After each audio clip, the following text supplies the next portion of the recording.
Hi, I'm Kat Zimmerman, a member of the Patent AEDY team. In this short series, we're reviewing how to use the Leader Services student referral system.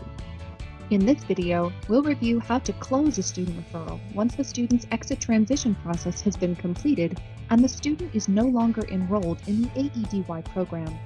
That means this video is for sending LEAs, including in-house programs which refer to themselves. To get started, navigate to leaderservices.com/AEDY and log in using your username and password.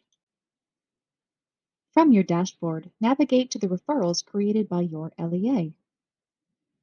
For in-house programs, also select Referrals created by your LEA. From the Student Referrals dashboard, select Referrals and Post-Placement. Then, for each student who is in post-placement, select View or Edit Referral. Within the student referral, you can review any documentation and information provided by the AEDY program by looking at the Placement and Assessments and Goals sections.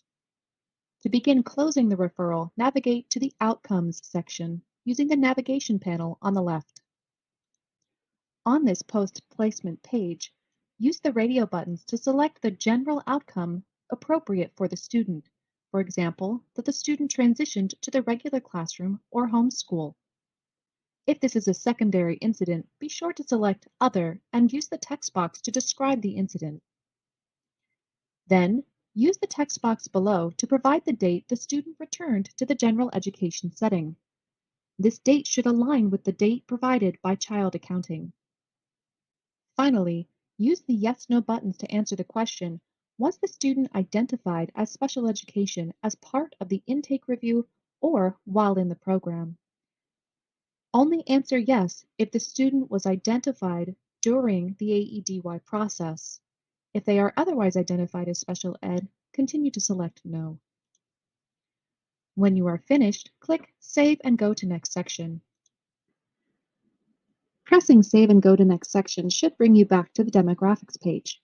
If not, click on Demographics using the navigation panel on the left. Then, click the yellow Close this referral button at the bottom of the navigation panel on the left. From this page, check and uncheck the email addresses for who should receive a confirmation that the student referral has been closed. You can add additional email addresses to this list using the text boxes. When you're ready, click Close and lock this referral at the bottom of the page. This will take you back to the student referral dashboard and give you a message that the student referral was successfully closed. At this point, the referral cycle has been completed. You can view the closed referrals at any time by selecting the Closed button from the bucket on the right side of the student referral dashboard. Thanks for joining me today. Remember, you can access this video and our website, aedy.patent.net, at any time. If you have questions about student referrals or AEDY in general, feel free to reach out to your AEDY point of contact. If you're not sure who your point of contact is, you can send an email to aedy@patent.net.